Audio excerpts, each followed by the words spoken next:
In the somber shadows of a world gripped by ancient prophecies and celestial destinies, Good Friday unfolds with a heart wrenching drama that pierces the veil of time.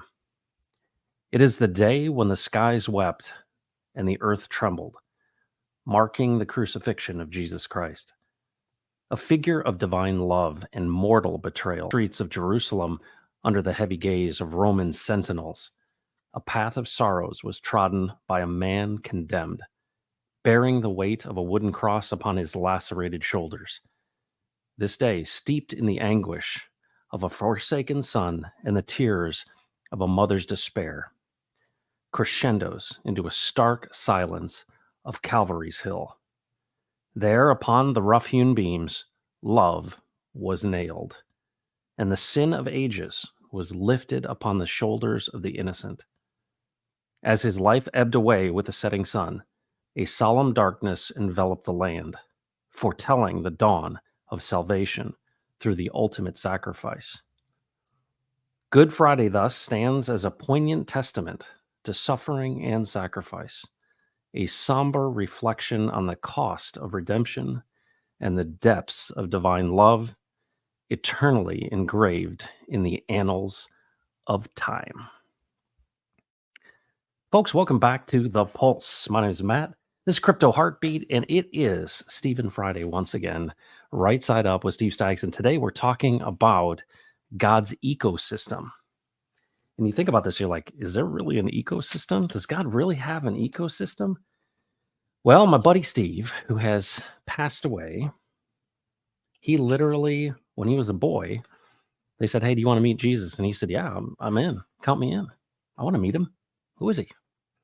In all of his life, he applied the same rigor that he did to professional baseball to knowing Jesus and understanding. And what's amazing about it is all the conversations that he had over that course of that 40 plus years, Jesus continued to show him how he made the thing. And when you think about it, there is a structure and a process and rules. There's a formulation. There's everything in this creation that we're in. There are rules. And when you look at those rules and those laws and all of those things, you try to understand them. I mean, what is science if not a thesis? I think that this is the way that it works. The difference between Steve and me is he went directly to the author. He went directly to him. He said, you know what? I'm not just going to read the textbook. I'm going to go to the professor who wrote the textbook. And what's amazing about that is Steve spent the next, 2 years almost building into me. And we spent quite a bit of time over the course of 37 episodes on this program, sharing that wisdom and really just an encouragement that you can go directly to the author yourself. And so the premise of all of it is that Jesus is alive and he speaks. And today is Good Friday. And Good Friday in this Holy Week marks the day, right, that Jesus died. It is finished. And I shared this image here. I shared it on Twitter as well.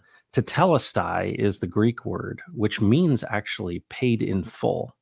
We translate it as it is finished. And of course, it's got different meanings as you think about that idea of what is something that is paid in full. There's a debt that is paid, and you think about what it means if you've ever paid off your student loans, right? Without, Biden taking care of them for you. There's a relief that comes with this, right? That there is a burden of debt and that it is paid in full. It is finished. And that's what we celebrate today. The Good Friday is all about. And so I wanted to reflect on that because it is Stephen Friday. It is a Good Friday. And we're going to be engaging with this concept of God's ecosystem, which I think is just fantastic. So this is what I've been doing since Steve passed. And, I've done it previously as well. But I basically just sat down and said, all right, Jesus, what do you want to share today? And this is what he told me and showed me. This is from episode 15. And I've got the timestamps marked in there if you want to go back in and look at it. But all of those right side up with Steve Staggs, the 37 episodes with Steve, and then we've continued it to episode 46 today on Good Friday. And so really excited that you're here. I'm anticipating an amazing turnout today. So I'd encourage you to share this out. share it with others. We're going to be talking about, I think, one of the most important things you can possibly understand about how this is all put together. How did God design it? And why did he make this? And why am I here? What's the whole point of this thing? It's going to be really cool. So let's say hello to you, and then we will get into the content and we'll have a conversation about this whole thing. It's really exciting. Mike Ostell says, "Hey, you kids, get off my grass." I think it's get off my lawn. But you know what? That's an old man thing to say too. You kids get off my grass. Absolutely. Ego Foundation is here with this concept of with is something that Steve had so much impact on Mike and on our friend here at the Ego Foundation. This concept of with, what does it mean to do something with Jesus, right? Why did God create? He created so that he would rule and reign with us, right? This is an amazing thing. We would rule and reign in his nature and character with him. And what is this with concept? It's not going on our own, and it's exciting. And ego, you get it. You get it, my friend. Mike Ostell, Dan McMillan sends his regrets. He's out. Oh, is he out hunting? Okay, very good. That's good. Grandpa Pulse is back. Happy Good Friday, all. Appreciate you there. And then Carter Hill. What's up, Carter Hill? Greetings to you. And Miss Quinn is here as well. That's always a good sign. She's got the wrench. Our ransom is paid. Absolutely. Cookies de chocolate. Hello, Matt. Hello, everyone. I appreciate you all being here. Quinn is saying hello. Big wave. NT Fryer, what's going on? Good Friday to all of you. All right, folks, let's get into this content, and then we're going to have a couple things to say about it. But this is really, it's really inspirational. You know, I go through these things multiple times, and I catch something new every single time. And this time, what we're going to do, I got some good feedback from my good friend Mike Ostell on how fast to do this. We're gonna not make it on 1.5. We're gonna make it on 1.25. And I'd love your feedback after this if we want to continue with that. But the reason I speed it up a little bit is because there's quite a bit of pausing in the original, and certainly you could go back and watch the original if you wanted to do it again.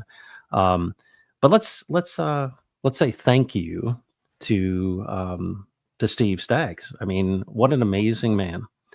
And the more and more I spend time with Jesus, the more and more I appreciate Steve, because he's showing me these things, and it's just it's nice to have somebody that's encouraging you, right?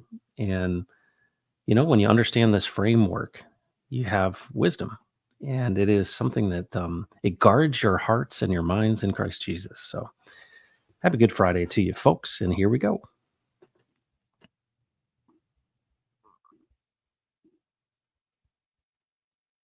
But what an interesting time, because most people that are listening to this or will listen to this may be in this crypto ecosystem that we're in. And it's kind of weird, right? You're like, Crypto Heartbeat, why are you talking about Jesus, man? Well, you know what I think is incredible is if you want to know about something, it reminds me of the Tommy Boy, right?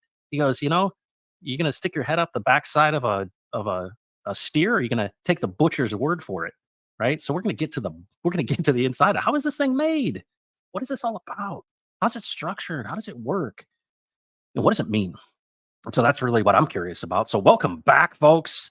Let's bring in the man of the day here. It's so great to have my buddy Steve Staggs. What's up, Steve? Hey, how you doing, man? You gonna take you gonna take the butcher's word for it? Well, I think that's the preferred approach. I think so too. It's so good to see you, and it's so good to have these conversations. We're in episode 15, if you can believe it, right? Like 2 hours a piece at least, 15 episodes, 30 hours. It's been awesome. And I think about it, if we've spent this much time actually on the stream, how much time we spent outside of this is unbelievable. And I'm so thankful that you're willing to share this time and invest in me. Honestly, I really appreciate it a lot. Well, it's my pleasure. The Lord had others invest in me, and so just thrilled to be able to pass along. Yeah, and I think that's a lesson for all of us too, is that, you know, you kind of gave me a hard time for this statement. I'd say we're just one beggar helping another beggar find food. And obviously there's some, you know, fundamental things about that are challenging, but this idea that you've seen and tasted that the Lord is good. Yeah. And you're like, I just want you to know and to be encouraged. And so let me ask you about this, right? Here is this main purpose of what we're doing here. And the thing that I've often said that is just the lowest common denominator of every conversation we ever have, it's Jesus is alive and he speaks. Okay. So this idea that's how I distill it down. I'm like, you are constantly reminding me that he is alive and he speaks. And this idea of, well, what does it mean to have ears to hear him speak? And what is a relationship with the creator of the galaxy, the universe. You said something earlier yesterday, and I always want to start out with this. And you talked about how you develop relationships with any friend. Can you talk to us about your experience since way back of cultivating this relationship with Jesus? Well, yeah, would enjoy that. As I mentioned in the earlier streams, and you've made references to it a couple of times about, I've always had this interest in Jesus. Who are you? From the time the pastor said, anybody out there want to get to know Jesus? And man, I'm in. Let's do that. And then had what I would call a very unique, profound experience when I was about 11 or 12. Then another one when I was like 18. And in each of these, what was interesting is Jesus was letting me know that he was the real deal. And without speaking a word, without making a statement, just by the mere presence, him positioning himself in my sphere and letting me know simply by his presence that he was the real deal. Now, I was raised in church for the majority of my youth, going into high school and stuff. So I was very familiar with Bible teaching, very familiar with the Bible. I had from a very early age, I had a grasp and could grasp the concepts. I think I mentioned that I didn't want to be with I didn't want to be in the church part for the kids. I wanted to be there with the adults, listening to the preacher preach stuff, because I was interested and I could grasp it. So these experiences, I never heard anybody talk about. Yeah. I would hear words like anointing, things of that nature. I would hear things like, wow, the Lord showed me. I would hear that kind of description, but I never heard anybody say, wow, the Lord came into my room and just sat with me. And it blew my mind. He didn't say a word, and yet in saying nothing, he was communicating everything. So now fast forward, I was never one of those, as I mentioned in a previous stream, of, rejecting God or deciding I was going to go my way or any of that stuff. I just took him everywhere with me. So if he was uninformed about the certain ways of the world, by the time he and I got through hanging, he was no longer uninformed. He was perfectly informed about, what happens down here. And I never once, not one time, did I ever hear him utter a displeasure or project any kind of condemnation. And I'm using that term because it means something to a lot of folks, which was very different than my experience in the church and sitting in front of the preachers and the teachers and the Sunday school. It was very, very different, man. If you did those boo-boos, man, watch out, because God's coming after you. The whole hate sin kind of concept. Yeah. Well, that wasn't my experience. And it wasn't an approval. Don't get me wrong there. It wasn't that he was approving. It's just that he was not condemning. It was as if he was waiting. Now, looking back, it was as if he was waiting for the right time for me to be able to hear. And so in one particular occasion, I've written about it in the 60s white paper. I was sitting on a mountaintop on a mescaline trip, and of all things, and Jesus said, and this is the way he does things, at least in my experience. Steve, why is it that you are trying so hard to destroy the wonderful mind that I've given you? And it was just a question.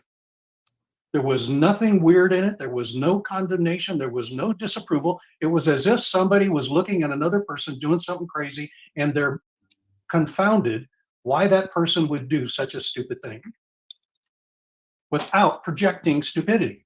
Yeah. Okay? So I'm kind of giving you some background. So again, fast forward even later, and then I heard the Lord extend an invitation to go and work with him. And Matt, I was not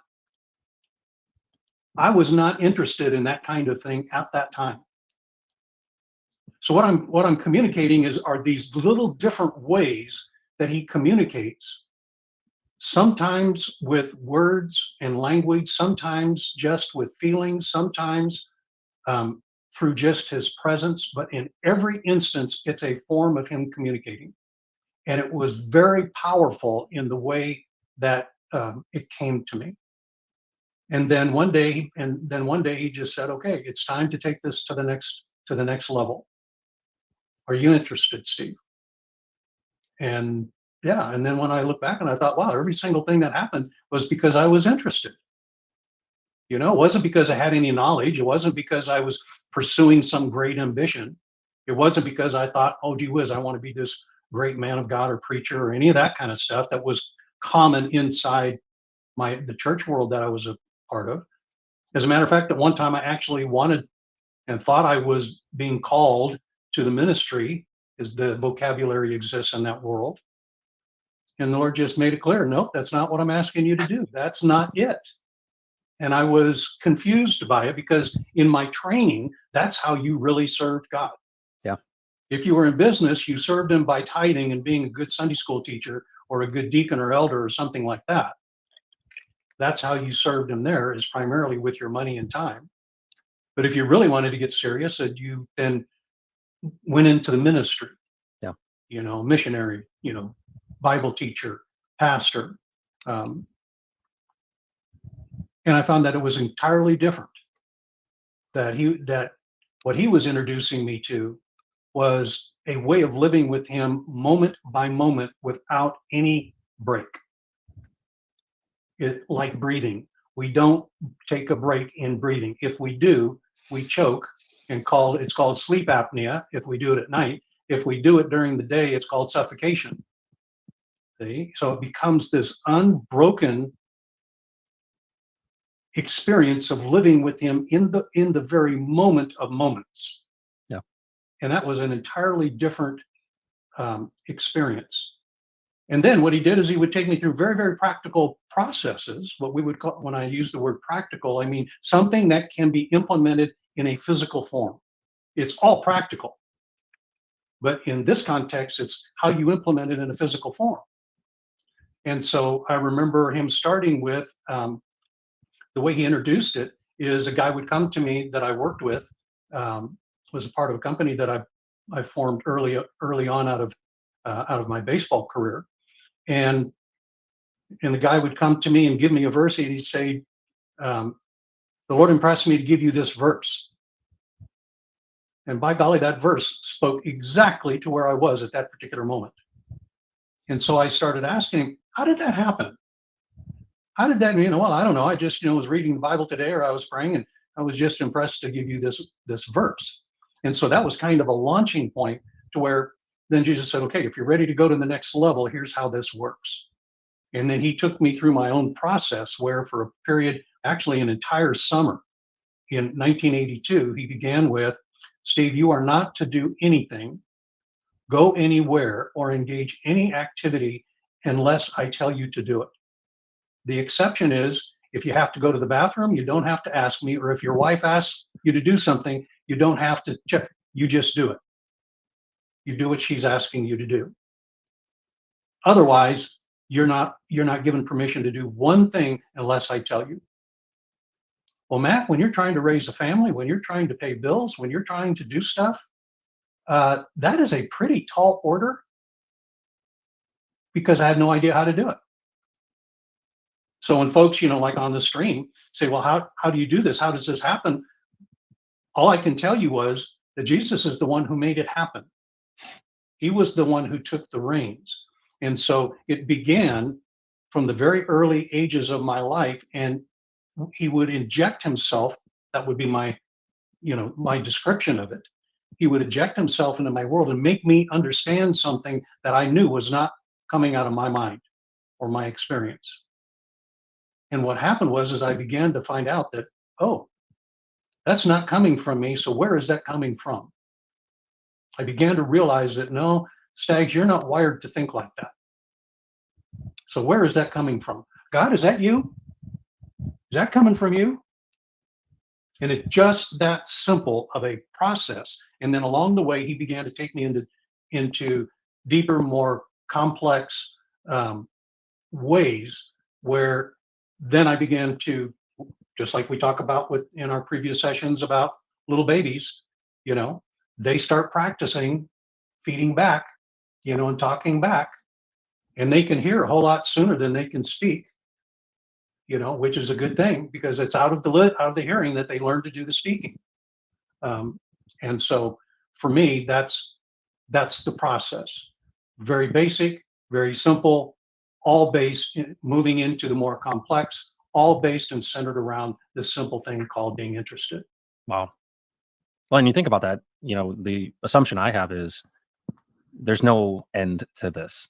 No, There's no bottom, and you can go as deep as you are interested in desire. And one of the things you said right at the beginning, will you let me know you are the real deal? Yeah. And you know what's neat about this? Our commonality, but you and I have, and I think a lot of people have, is I remember saying, because I'd come through the church and I had been, the Sunday school teacher that said, raise your hand if you're not saved. I mean, they were literally trying to put you in a bag, and like tag you. And I thought it was hokey, and I did the things that they said, and it had no power. And so I just was like, this is just for weak-minded people. And it wasn't until I literally asked them, I was like, if I'm gonna do this with you, like, you're gonna have to show me that you have real power.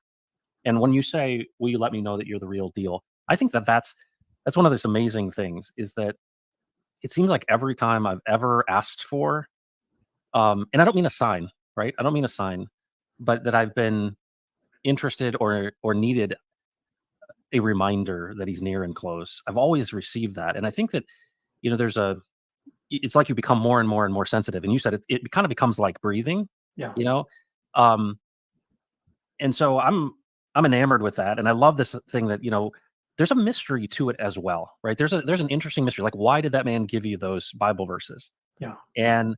But it's funny. So when you said that, I literally looked down at my phone and this is what I saw. Proverbs 19:21. There are many devices in a man's heart. Nevertheless, the counsel of the Lord, that shall stand. And how interesting is it? Just so relevant right now. It's like, there are many devices in my heart. Yeah, I've got a lot of different plans, going my own way and doing my own thing. Yeah. And it's like, hold on a second. The counsel. So there's so much. And I even told you this week, it feels like when I was reading things and seeing things, for those who have ears to hear. Yeah. And I was reflecting on the fact that, how many times that's said? Yeah. This idea that, hey, do you have ears? Faith comes through hearing, all these kind of things that you kind of probably remember. But there's something really powerful, this idea that you talked about past, present, and future. In the moment, what is it like to actually just be with him? And you said to me, and I've been experiencing this, you said, you're enamored with the power of God. But I see that what he's doing is talking to you about the authority. Yeah. And will you tell us the difference between power and authority in that context? You're like, hey, yeah, you're seeing there's power here, but power isn't how he acts. And we've talked about reaction in proaction and all that, but can you kind of define those different things? What do you mean the difference between power and authority? Yeah. By the way, that's a really fun discussion when you get into the dynamics of it. First of all, authority is permission to use power. Okay.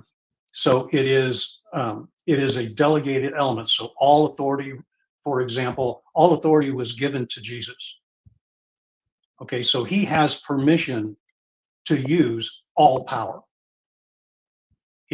So first thing is, where did that permission come from? And where did the power then likewise come from? And then what is the purpose for the power? So all things reside in and come out from the Father, all things. So he possesses all authority, all power, all capability. That's why he is the Father, because it comes out from him. And so authority is delegated. The Father delegated all authority to Jesus, the Son, in that particular instance. And that authority then gives permission to utilize power in a manner that accomplishes the purpose for giving the authority.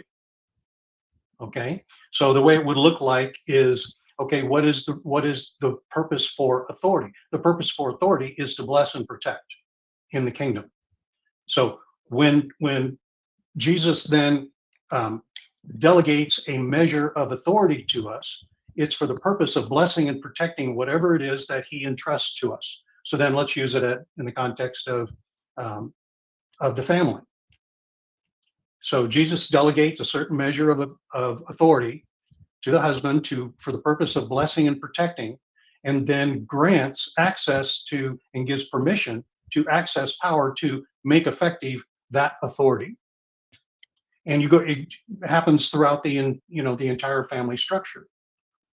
So power is the thing that enables the authority to function for the purpose of accomplishing the reason for which the authority was granted. Okay. Okay. So authority, power to achieve outcome. Authority to bless and protect, power to exercise and enforce the blessing and protecting. We don't hear the, I always am interested in if you could continue the story of the prodigal son, to your point, and you think, we hear the story of before, what he did. I want I want the inheritance, and goes off and does this, right? Yep. But when he comes back, he gets the ring, right? And to me, I'm a big fan of this idea of a signature ring. This idea that at that time, especially when you are a herald of and a carrier of and an ambassador of the father's authority, in this case of the prodigal son, it's for a reason. Yeah. Right? There's a purpose. And we don't know the story. What did the prodigal son do after he got the ring? Yeah. Like what? Because he understood the nature and character of his father. Yeah. And what's amazing to me, and this is the thing we've talked about many times, it still blows my mind so much, that the father agreed to finance his destruction. Yeah. And isn't that wonderful? That when you said he sits next to you and there's no condemnation, that's love right there, right? Yeah. That I would trust and know that you will understand my nature and character when you see the contrast. Yeah. And you'll come back to me. And I feel like that's every one of our stories. We come back to him. Why? Do we come back to him so we get the fatted calf? No. In that humility, he thought, I'll just be like one of the servants. Yeah. And no, he said, no. I had plans all along for you. I feel that waywardness is my story too. Yes. It's like, I just went this way and all that. And I'm like, and to think that, and of course we go even back to the serpent in the garden, right? Like these things were known. I created these things so that you would understand my nature and character. Anyway, I just wanted to illustrate it because it's just so profound to me, this idea that you're not given authority without purpose. Yes. Oh, if we were to go into the whole stewardship, thing that has been inside the church again, has been so sterilized. It is a very, very profound component of God's operating system within his creation. And it's absolutely significant, but nobody ever tells us about it. Why? And, the whole purpose for these conversations and others is because we're not talking to the architect. We're talking to somebody else about their interpretation or observation without going to the architect. Now we're back to what you reference all the time in our conversations and relationship. Yeah, we'll talk about stuff, but hey, man, you got to go talk to Jesus about this, because basically all I can do is introduce you. If the things I'm introducing you and others on this stream are of interest to you, wait until you start hanging out with the man who created it. Yeah. Most people don't feel like he's available. That's the thing that's so amazing to me, is that you've communicated this in the past, but this idea that there are these lookalikes, there are these ones who are deceiving you. And we go to church and I listen to these things and I hear, it's like I almost feel like I hear the same thing over and over again. I don't mean the content, I mean the structure and process. Yeah. It's very safe to talk about the historic Jesus, and it's wonderful to talk about this future of heaven. But right here in the present, it's almost as if there are forces and a spirit within the church that is saying, do not touch the living moment by moment Jesus. Because if you do, you realize you are a son of God with authority, and you're connected to him and listen to him. That's where the power is manifest. He gives you the authority, and it's for a purpose. And I think so many people, there's so much jealousy and all of that. It's like, well, you hear from Jesus. Well, it's really incredible to me, because there's so many barriers that have been set up in the way. Yes. And what you're saying and what I've experienced, and really over the last 8 months, Steve, of talking to you and all this stuff, I call you, I'm like, Steve, I got a story for you, man. And you're excited about it. You're like, yeah, this is really cool. This is how it works. Folks, if there was something that that if you had interest in, that you didn't have to hop on one leg at a certain time and do some certain religious practice to achieve, but that your interest and desire, well, that's the story, is that it's so much like crypto, Steve. It's Yeah. accessible to anyone who is interested. Yeah. And that's the thing that I think is so incredible, is that, I mean, I asked him in a real practical way. I'm not believing this stuff unless it has real power. And now to understand authority, well, you wouldn't give me authority like in the story of the talents. It's like, I'll give you a little bit. What'd you do with it? Yeah. And you know what's amazing is over time, not saying I keep it all in the same lane all the time, but I feel like this desire to walk with him, he continues to give more things to do and more opportunities. And what's weird about it is, in my mind, what I think of as success or a trajectory or value, I see in like Ray's car broke down and it just happened to be where Brandon was. And I'm like, hold on, he doesn't measure the way we measure. No, that's right on. And out of that, by the way, not only was it convenient and made a very intolerable situation tolerable, Ray now has this awesome story to talk about. Yeah. So it's just not that the deal was done. It's that the deal created this awesome story that is so full of excitement and enthusiasm. When Ray told me, he popped his head in, Yeah, through the screen and said, "Hey man, guess what? Who does that? Who? That is the life that is." When Jesus talked about, "I came that your joy would be made full." Yeah. That's what he's talking about. I mean, there's this interesting dynamic, Matt. We're told that we use something like 10% of our brain, okay, or whatever that number is. Yeah. Right? Some smaller portion. Some minute portion, that we use 10% of our brain. Well, if we use 10% of our brain, and let's say the real brainiacs then use 12% of their brain, then what can a 12% brain produce compared to the 100% opportunity? Yeah. Only a fraction. Well, gee whiz, why then do we call? No wonder Paul talked about the renewing of the mind. Yeah. See, our mind has been atrophied to the point where it's almost useless in comparison to its capacity. Well, guess how that capacity starts being engaged and entered into? With hanging out with the guy who actually built it. Yeah. And that is you want to talk about an exhilarating way of life. It is, you're constantly in a state of, wow, I never thought about that. Wow, that is so cool. Whoa, did you just see what happened? And you're calling me all the time talking about it. And you know what's so cool? The illustration that I like to use is, it's almost like, in my own strength and my own power, I can make like one or two connections, right? And I've said this before, but in chemistry class in like high school, they'd have those Tinker toys, right? And there were like, the balls were like the bonds, right? And they had different angles to them, and you stuck you connected them together.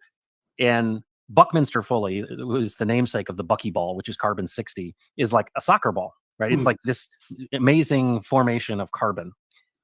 And I was thinking, if those bonds, all those potential ways, every time that I feel like the Lord does something, right, and it's not me putting my hand to it and me doing it, its resonance affects so many more people and so many more things. It's like it actually resonates, and you can identify what's of him by how intricate the resonance is and how far and wide it sweeps. And that's the thing. It is so big. It's like you didn't form it yourself. Now you may have been a part of it, but it's supernatural. And those are the things you're like, well, what's the evidence, right? Well, the evidence is these things, they resonate. And what I think is so neat about what you've talked about for so long is, well, this is the kingdom. This is this idea of, how is it supposed to be, right? Thy kingdom come, thy will be done on earth as it is in heaven. What would it be like if I took him at his word and I literally said, all right, I'm going to listen to you and only do what you tell me to do? Because every time you do stuff, it resonates throughout my life in so many different ways, and the fruit of it is just abundant. Yes. And I think that that's the thing. But you know what's weird, Steve, is it's almost like I have to let go in order to experience that. Well, that's exactly right, man. And what you have to let go of is what you know, to begin to learn what you don't know. Yeah. See, we know how to we are trained to set our hands to whatever it is that our dream, our vision, our ambition, our goals in life. And, we're trained to do that. Okay, now step up and go do it. Yeah. Well, that's how I'm trained. God gave you a brain, use it. You don't have to ask him or anything, just go. Oh, but by the way, there are mentors out there that would you be wise to pay attention to along the way. Well, who's the greatest mentor there is? See, how is it that we're not taught that Jesus he's the guy who said, I'll never leave you nor forsake you. Well, what the heck does that mean if I don't ever tap into that, or I don't take you at your word? Okay, Right. good. I'm in. You haven't gone anywhere. What do you see in here? What's happening here that I need to be aware of along the way? You know, One of the Go ahead. I just want to say this. I'm delighting in the Lord. This idea of delighting in the Lord. And what's amazing about that is this idea of just being just so joyful about, it strikes me that everyone talks about the word of God. And so many times in my life, the people I run into, the word of the Lord, and how amazing it is just the very term, right? What is the word? But spoken word. Yeah. The word wasn't written first. No. The word was spoken first. Yep. And it's so neat that you go back to the very beginning. You're like, he spoke it into existence. Yep. And you're like, so the real word of God is his spoken word. And I think about so many times you hear this Mount of Transfiguration. This is my son. Listen to him. Yes. It didn't say, go read a book he wrote. It says, no, listen to him. So here's a big question. Do you believe that Jesus is alive right now and speaks and is patient as heck to basically let you potentially finance your destruction? But the big question is this: what if we were to take him at his word and listen to him? It seems like authority isn't withheld, but it is withheld until we come to understand the nature and character of who he is. Like, I had to go through this experience before I could get the ring, the son, right? I didn't have the ring when I was out spending all the money and doing all the things. But it wasn't until I understood the Father's nature and character that he said, son. And I think about my own son that way. It's like, son, when I tell you to go to bed, that doesn't mean take your iPad underneath your covers. Yeah. And what's funny, he was doing something and an email was sent to me and I'm like, why is this? I'm like, he's under the covers with his iPad.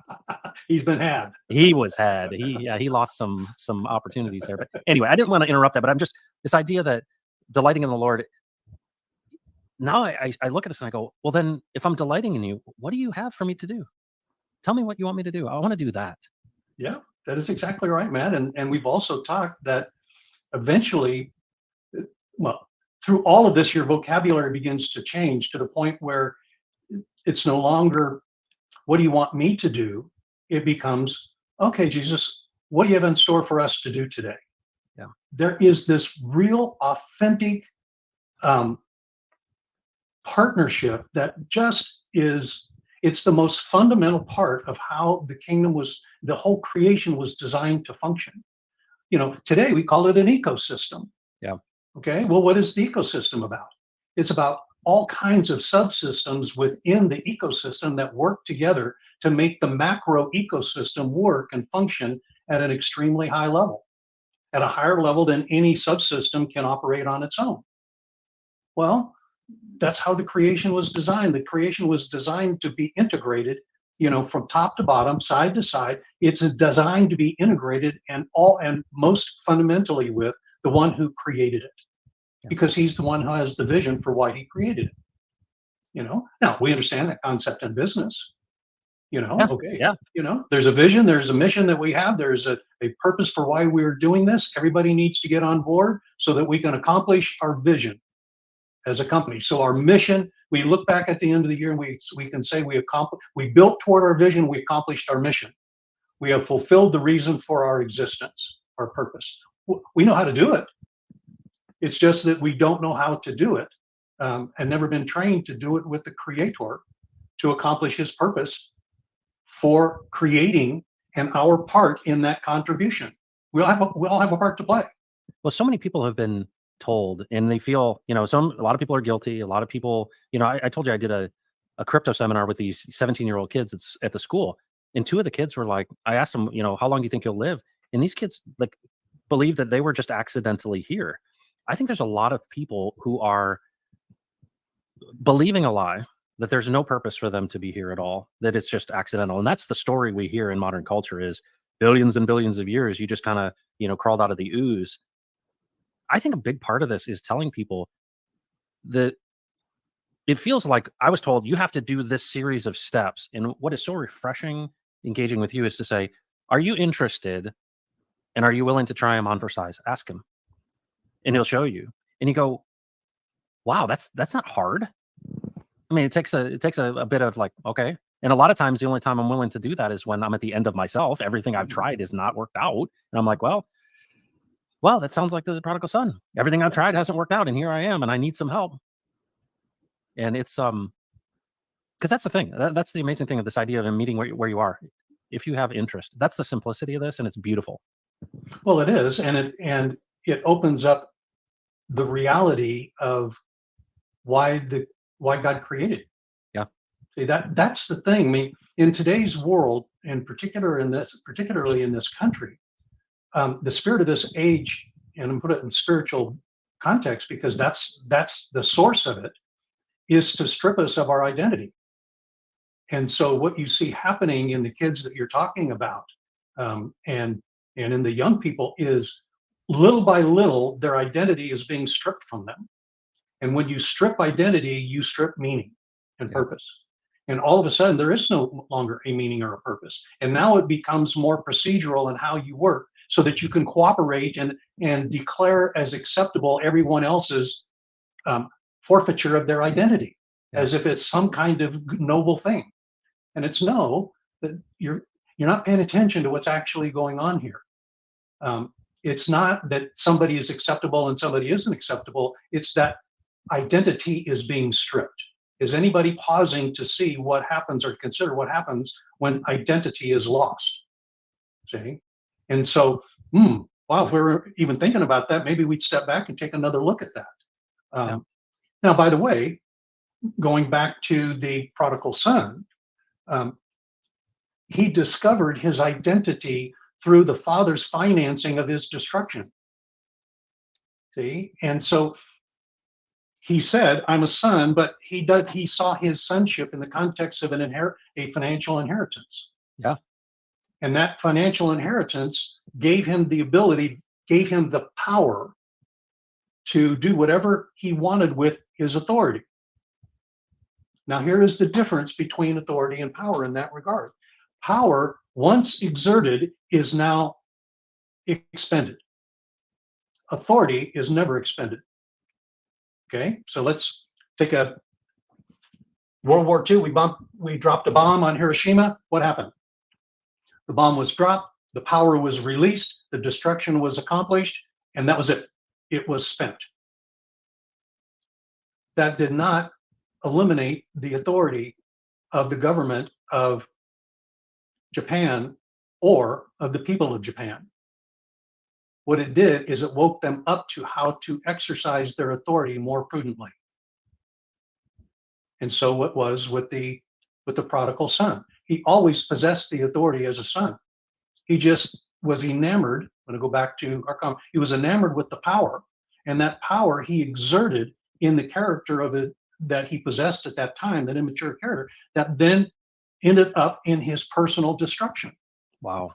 And in that place, he then said, whoa, I'm still a son, but as a son, I'd be willing to be a slave in my father's house. At that moment, he saw his nature and character in contrast to his father's nature and character. And we've talked about that. And he said, whoa, my father is better toward his slaves than the people I'm working for in order to eat pig slop. I'll go back to him now, seeing him for who he is. And when he started his journey back, we've talked about it before, the father came and said, okay, my son, now that you see me for who I am whom you will become.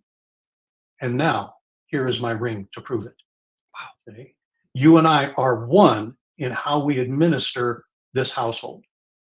Okay. And so the authority remained, it just grew in maturity and understanding of what its role and purpose was. So guess how the son was now going to exercise the full authority of the father. Was he going to exercise it in his previous immature, authority for his own benefit, where he expended the power of the resource and it was spent and gone? Or was he going to start exercising the authority of the Father and the nature and character of the Father Yep. with him. Wow. There's the journey. Wow. And it's There's the journey. and it's there's so much more in that. Oh my goodness. Is your mind blown like my mind is blown again? I've watched that, what, 3 times now? It's incredible. And I want to talk about something that just came up because I've been making a bunch of notes while I've been sitting here. Hopefully you've been as well. So think about this. You are always operating in a nature and character. Okay, so think about this for a second. Why do bad things happen in this world? I remember asking Steve about when that guy was shooting up that bowling alley, or just insert every single like school shooting. And you think about this. Look at the prodigal son. He just made a really important distinction that I hadn't thought of. And that is the son was always a son. And you are always a son in this respect, but you're operating in another nature and character. Okay, so stop for a second. And this is like so huge to me. You are always operating in a nature and character. Okay. Whether you can't like separate yourself from it. So the actions and the choices that you make have a nature and a character. And so if you think about this, we talk about kind of the spirits and who are you listening to? And people talk about this, the very nature of the demonic, right? And we see in the scriptures how there were demons that possessed. And think about that concept for a second. If you are possessed by something, right? Or obsessed by something, this idea of possession or obsession is something that overtakes you, even to the point where Legion wanted to go into the pigs. And think about this for a second. What is the nature and character that you are operating in? And one of the amazing things that Steve said, when I first met him, he said, I'm called to men of the transfer. And the transfer to him, and the transfer, I believe, from Jesus's perspective, is that I made this place so that you would operate with me in my nature and character, that you would rule and reign this creation that I made. And it's like, I've given you this authority. You are a son. And it's like, are you going to operate in my nature and character or in another nature and character? And I mean, you got to just stop for a second and go, every time I operate, at least when I'm awake, I'm making a choice. I'm making a choice to operate in a nature and in a character. And I think about that when I'm drawn off sides.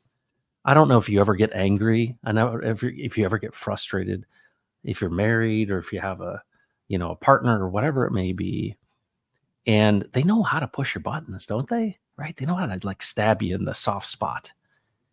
And what does it do? It makes you react. And when you react, what is the nature and character? Sometimes I'm reacting out of fear. Is that the nature and character of God? No. Perfect love casts out fear. Wow. So this whole idea that we would walk, moment by moment, holding every thought captive, and think about this for a second. Here are the disciples after they see Jesus. This is post Easter Sunday, and he's with them, and he appears to them, and he comes through walls, and Thomas wants to stick his hand in his side, and then he's about to ascend. And what does he say? I'm going to send one to you, a counselor. And what did he say about the Spirit? He said that he will remind you of everything I said. Sounds like the spoken words of Jesus are pretty darn important. Well, it's interesting that there's a structure, right? There's a framework. There's a way in which this works. And the only thing I want to do is I want to encourage you to realize that you are a spiritual being having a physical experience. These are two sides of the same coin. This is all operating at once. And what you see is not reality. And so when you think about all these stories and you actually are interested in understanding how it's created, Jesus will reveal to you. And what does it mean when you renew your mind? Do not lean on your own understandings. Well, that's my way of going about it. In all your ways, acknowledge him and he will make your path straight. I want a straight path. Delight in the Lord, and he will give you the desires of your heart. What's amazing is I thought that's what I wanted. No, it's his desires he gives you. You think about that purpose of why would I hold each thought captive? And why would he say, my yoke is easy and my burden is light? Right? Steve said, you know what? Jesus told me, you're not doing anything unless I tell you to do it. I love that. And he was training him. And I think about that every time I ever kind of let go and say, all right, I got nothing. You got everything. What are we doing? And he talks about your vocabulary changing. I swear it does. Because you go from, hey, what do you want me to do? Because I'm super strong. And you change your language to say, hey, what are we doing today? What are we doing today? Because if you think about it, coming in alignment with the Father's nature and character is with. Ego Foundation said that at the beginning, with. I think it's illustrated really well with the Ark of the Covenant. Steve asked me one time, he's like, why didn't the Ark fly? That's a pretty good question, but a kind of weird question, right? Why didn't the Ark fly? And we know that, there were the Levitical line of guys that were, had the, authority to actually carry it. That couldn't have been light. It's wood covered in gold, and it's got stone tablets in it and manna and all sorts of think about that. That's a burden to carry, but also an honor to carry. But the very nature of the fact that it was carried shows that you would do it with him, that there's a role for you to play. And when you start understanding that, you're like, oh my goodness, this is dynamite. This is dynamite. We got some great folks in here. There's 111 people across all 3 platforms, by the way. Praise the Lord. And happy Easter to you. What an amazing time to have Right Side Up with Steve Staggs on, Good Friday is so amazing. So I want to share with you, I want to go back to Luke 15, 11 through 32, because it's, to me, everything about what Steve talked about over 37 episodes really is spoken about in this story. So let's look at it together. All right. Jesus continued, there was a man who had 2 sons. The younger one said to his father, Father, give me my share of the estate. So he divided his property between them. Not long after that, the younger son got together all he had, sent off for a distant country, and there squandered his wealth in wild living. I love that. Wild living. What did Steve say? He was like, I was on top of a mountain on a mescaline trip, man, with Jesus. Isn't that amazing? Wild living. After he had spent everything, so he spent all of it, there was a severe famine in the whole country, and he began to be in need. Sound like you and me, doesn't it? Yeah, I went my own way, and things didn't work out the way I thought they would. And I began to be in need. So he went and hired himself out to a citizen of that country, went and got a job, who sent him to his fields to feed pigs. He longed to fill his stomach with the pods that the pigs were eating, but no one gave him anything. It says in Haggai 2, I went to a heap of 50 measures, and there were only 20. When he came to his senses, and I think that's a really good way of putting it, he came to his senses, he said, how many of my father's hired servants have food to spare? And here I am starving to death. I will set out and go back to my father and say to him, Father, I have sinned against heaven and against you. And think about that actual statement. And I think this is really, really important when we understand this whole thing. So much is wrapped up in this story. Father, I have sinned against heaven and against you. And what is that sin? But of going your own way in your own nature and character. 19 says, I am no longer worthy to be called your son, right? This is I feel so much guilt when I realize your nature and character and who you are and what I have in you. Make me like one of your hired servants, right? It's like demote me from son to slave. So he got up and went to his father. And think about that. You think about this idea is, people talk about, accepting Jesus as your personal savior. And I'm not making light of that. But this idea, we make it so transactional. But in reality, this is the example. It's not like this routine of religion. It's one of revelation. It's one of, and you think about it, he came to his senses. Folks, come to your senses. You come to your senses and you're like, there's a way this works. And you think about, what are your senses except what is sensible? Like when you start understanding, it's like, I put my hand on the hot stove and then I do it again and again and again. No, you don't. You stop. You come to your senses. You're like, that's hot. So he got up and went to his father. But while he was still a long way off, and I just love that, he made this decision and he's like, I'm going to go back and maybe he'll do this, right? He was humbled and he humbled himself and recognized his father's nature and character. His father saw him. And think about this. This is a spiritual story of the Father, the creator of all things. Jesus himself, all things were created for him and by him. He was given all authority. His father saw him and was filled with compassion for him. You know the story of the sheep. He leaves the one that got lost. His father saw him far off and he's filled with compassion for him. He ran to his son, threw his arms around him and kissed him. When was the last time your father kissed you as a man? It's interesting.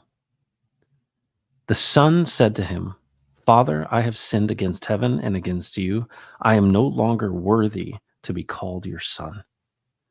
That is a confession, literally confessing. And you're like, I am broken and I'm not worthy, right? It's this recognition. And what does the father do? But the father said to his servants, quick, bring the best robe and put it on him. Put a ring on his finger and sandals on his feet. Bring the fattened calf and kill it. Let's have a feast and celebrate. For this son of mine was dead and is alive again. He was lost and is found. So they began to celebrate. We won't go into what the other son did. That's also a big thing. But this, to me, this story is so absolutely fundamental to understand that you're always operating in a nature and character. And the reason that we would hold these thoughts captive, and the reason that I'm so thankful for Steve, is because he modeled a behavior of how to do this thing. The thing I was always frustrated with the church and my experience is there was such a focus on onboarding, right? Get you in, right? Get you in the club, in the family. Welcome to the family.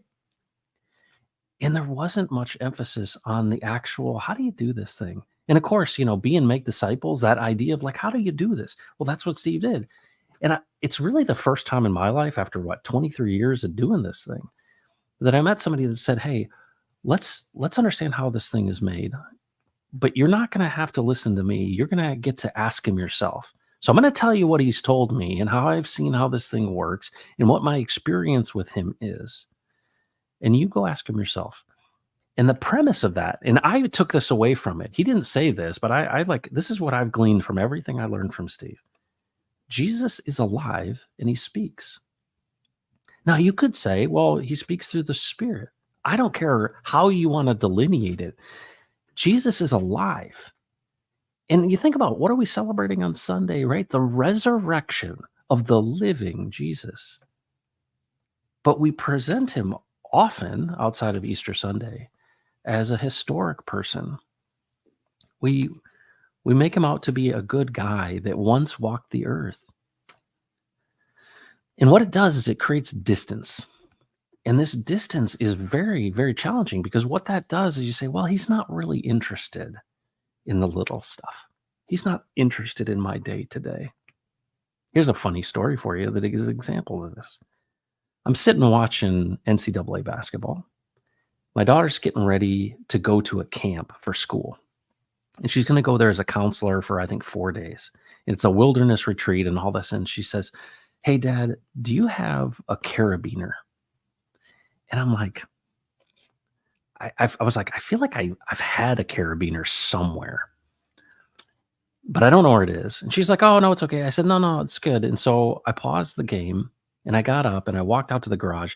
I looked in all those junk drawers. You've got those, like this box and that of just random stuff that you might need at some point in the future. And I couldn't find it. Like I didn't know. I didn't even have a picture in my mind of what it might look like. But I was like, I know I've had one in the past. And I literally was walking around for 10 minutes looking at all these different drawers. And I just was standing in the middle of the garage and I stopped and I said, "Hey, Jesus, do I have a carabiner?" And you know what he said to me? Not audibly. He said, "It's on your golf bag." I was like, "Oh, really?" And I walked over to my golf bag and there was a carabiner that was holding on to my, um, like a brush to clean off the grooves in my wedges. And I'm like, and what the irony of it was the matching color to the cup that she wanted to hook onto her backpack. That's like the silliest thing, right? Like silly, right? Oh, Jesus cares about your carabiner. It's evidence to me that we don't understand that how integrated this whole ecosystem is. We get this assumption because we're not interested in other people's little things, you know? It's like, really? Is he that pervasive? And is he that interested? And here's this example of Steve. What were the results of Steve walking with Jesus and listening to him? And, the practice I'm having, like, not that he's there to help you find your carabiner, but are you interested in asking? He's like, well, you're recognizing that I've got all knowledge, all power. I know everything. And it was, it's just this little kind of wink that you go, and I've had this happen many, many times. I've sat back and I've talked to Jesus and he's brought other things to my mind that I've forgotten about. I've asked him about things. Hey, what am I forgetting? I've found lost things that I haven't known where they were. And that's not the purpose, right? The purpose of Jesus isn't like a slot machine. I'm like, hey, what are the lottery numbers, man? But what's more important is that he's not far away, that he's alive and he speaks. And that the whole point of this is, why did he create? So that we would rule and reign with him in his nature and character. But I think that's the operative word. The prodigal son was operating in his own nature and character, or in another nature and character. And I would say, when I look across the world in leadership, people this is where pride and hubris comes from. It's this pride comes before a fall, is when you have confidence that you are the source of all of your success because you're smarter, because you got a high IQ, because you're just the guy, you got the muscles or you got the whatever, that that's, you're the source of this. And you don't realize, but the fact that you can actually breathe is ultimately because of the ecosystem, the creation, and really ultimately Jesus, right? Because if all things were made for him and by him, you only breathe because he made it that way. And you woke up this morning. But I think what's so amazing about the integration of all this stuff is the fact that if you woke up this morning, you got purpose. And I believe that Steve still got a purpose, because I think he's more alive now than he was before. Because we're spiritual beings having a physical experience in a meat suit. And so what is being told to us? Oh, he's really far away and you need to read this book about him. Hey, the book about him is awesome, right? Because what is it? It's a documentation of the things that he said and did. Well, guess what? I could write down, well, the other day I was watching NCAA basketball and my daughter came to me and I asked Jesus where the carabiner was. And he was like, oh, it's on your golf bag. That's making your path straight. But I can tell you story after story after story. I'm not writing a New Testament, folks. But what we've done is we've basically cordoned this thing off and we've made it into these compartments. And it's like, well, if you don't do these things like we people do these things, then you're not a Jesus follower. You're not approved by us. And there's a big lie that's going on. And the big lie is that you got to follow this program. When in reality, there's so many examples of this. No, you are to, with every breath and in every moment, do it with him and his nature and character. And if we did, what happens? Look at Acts 2:42. This is the story of the early church. It says, they committed themselves to the apostles' teaching, to the breaking of bread, and to prayer. And when anyone had need, they would sell things and give to those in need. And God added to their numbers daily.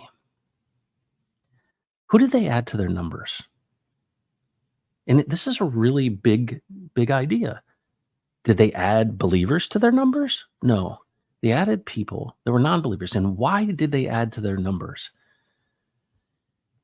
Because they committed themselves to the apostles' teaching. And what were the apostles teaching? Just like Steve. Hey, I was with the dude, and this is what he said, and this is what he did, and this is who he was. And you're like, oh, wow, a testament. Verbally, they sat there and said, wow, we committed ourselves to the apostles' teaching, to the breaking of bread. What is that? We ate together. That's community. We lived close proximity. We know each other. And then we prayed together, bared each other's burdens. And then if somebody had need, we literally were like, hey, I can sell this thing and help you out. But we knew each other. And that essence of community and unity is significant. And I find that strangely in our crypto community. It blows my mind that I'm experiencing that.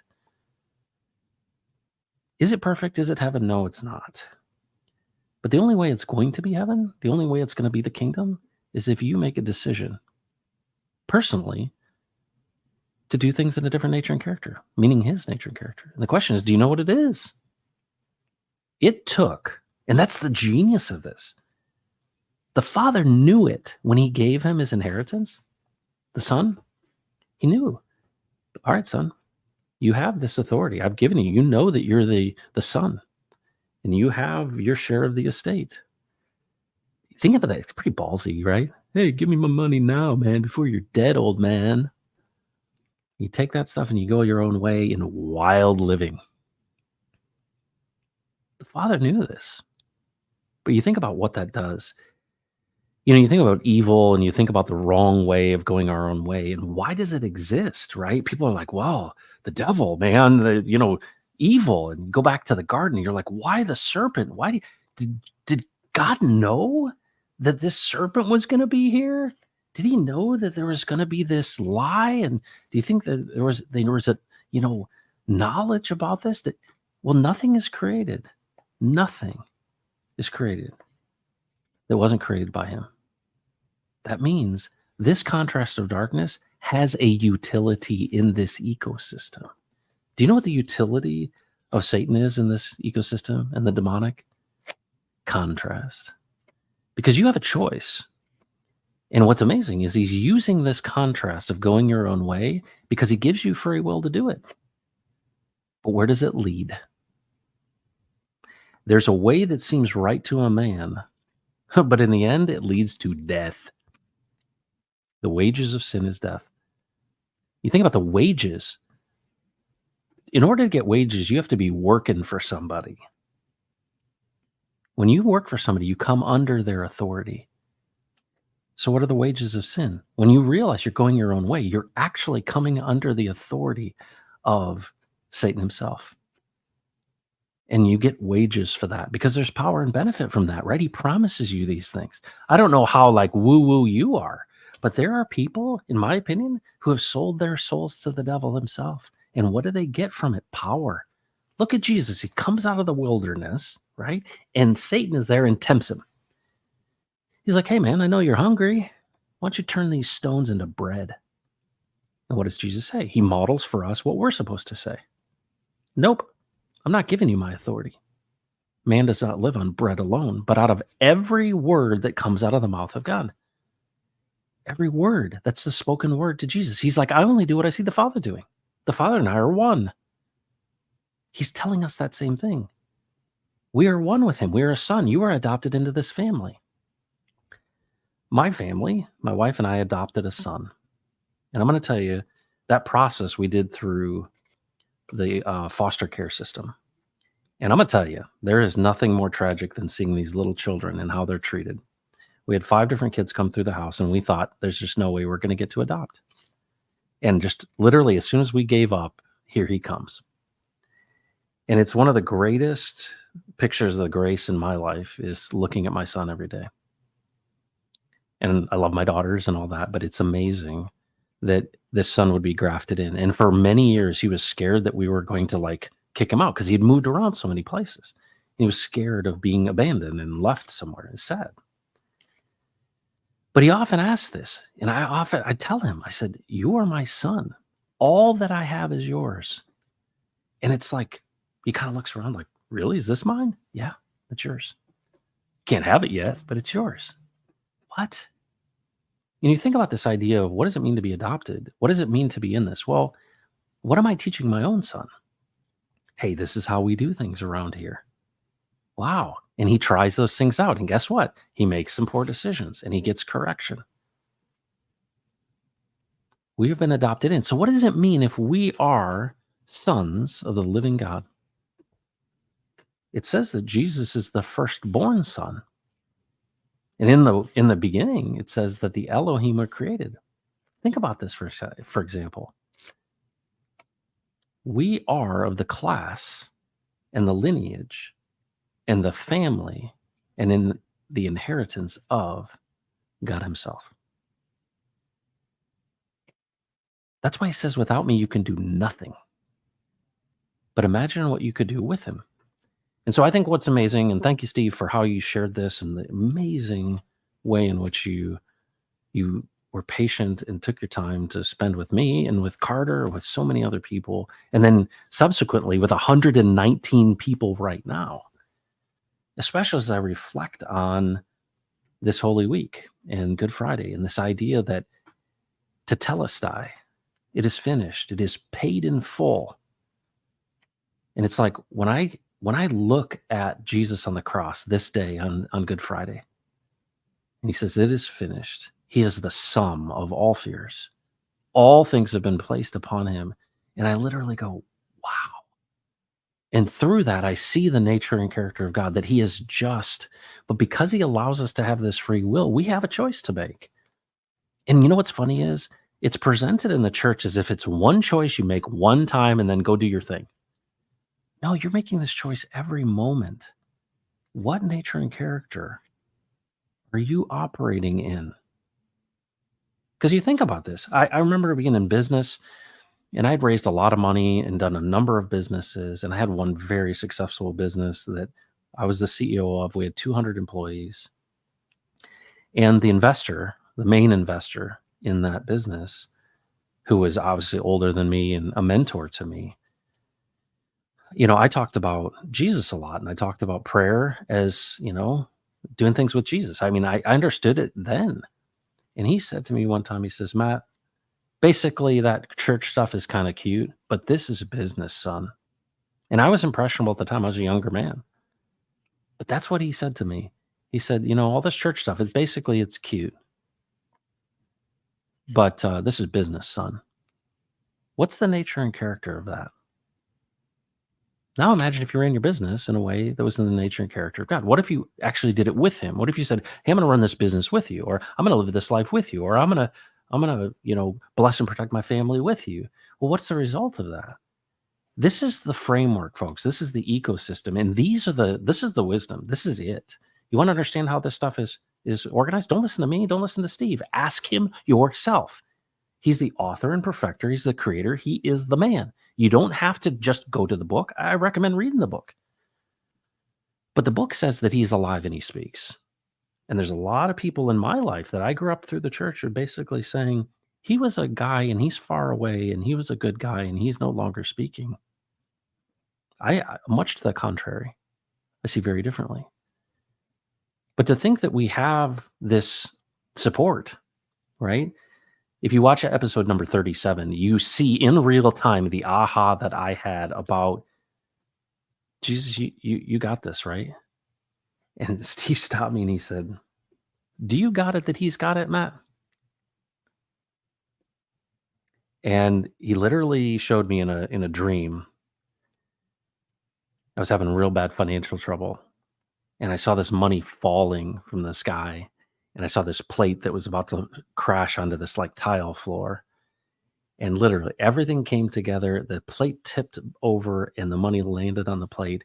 And he said to me, it's not falling apart. It's falling in place. And so I understood at that moment one of the most incredible things. And that is, consider it pure joy, brothers, when facing troubles of many kinds. Why in the world and how could I consider it pure joy when facing this difficulty? Because I got it. And the big question that I have, and I've just seen it so many times, is that I got it that you got it. And what does it mean? Well, if you really look at what prayer does to you, if you really look at what this speaking Jesus does to you, is he gives you faith, changes your perspective. And when he changes your perspective, he gives you that ability to endure whatever it is because he's got a plan in it, because he's strategic. He's out front. He is a shepherd. And we recognize his voice. But what am I doing? I'm kicking at the goads. Happy Easter to you. I hope that you would experience this and look into this. You know, it's so much more rich for me because this is what I desired all my life. Honestly, I was like, I don't only want to do this stuff. This is real. And if this is actually in accordance with how everything is created, and I want to believe that this is a supernatural thing. Like I read this stuff and what a journey it is. What a journey. And of course, you know, it's like life and godliness, this idea that what is the real results and what is the fruit of all this stuff? Well, what's the fruit of the Spirit? Love, joy, peace, patience, gentleness, kindness, goodness, and self-control. Well, what is that self-control? Steve's the most patient person I ever met in my entire life. What was that in him? His son said that he didn't have a panic button, even to the point where he's having a heart attack. He didn't have a panic button. Do you have a panic button? I have a panic button. My wife's got a panic button, and boy, she wants me to have a panic button. And she's pushing my panic button all the time. She needs me to freak out. And I realized, no. Do we really trust the Lord in all things? Is he close or is he far away? Has he left us alone to do this on our own? And that's the thing that's where the rubber meets the road. And thank you, Steve, for showing me that it's happening in real time. Jesus is alive and he speaks. He's risen. Thank you for joining the Pulse today. My name is Matt. This is Right Side Up with Steve Staggs, episode 46, God's Ecosystem. I appreciate you. 133 people have come into the stream today, and I just so blown away by that because it's grown so significantly. If you want to learn more, or you want to experience more, or you want to just watch some of these things, there's 37 episodes, and all you have to do is type in Steve Staggs or Right Side Up on my channel. I mean, you could probably just do it straight up and find these. But there's 37 episodes with Steve. They're about 2 hours a piece, and they're awesome. All of them are great. We're going through and continuing to go through just the things that pop out, and we talk about them thematically. We're developing a tool where you can actually go in and search all of those 37 episodes by keyword. So we'll have that eventually. And I just hope you're encouraged. I mean, because in this journey, the thing I love so much about Steve is he never, like so many that I see on YouTube, they're like, I have a special connection with God and he tells me things he doesn't tell you. That's not how Steve rolled. He's like, ask him yourself, man. This doesn't resonate with you, you don't believe this, ask him yourself. And what's amazing is every time I ever asked him, there was like the 24 to 72 hour rule, as Steve and Carter would say. Ask him, right? Because you know he's going to give you an answer. It's awesome, man. It's just so awesome. Makes life worth living, my friends. And so if you're somebody that's discouraged, I hope you're encouraged today. Take care of yourself and don't mess with Texas. Happy Easter, everyone.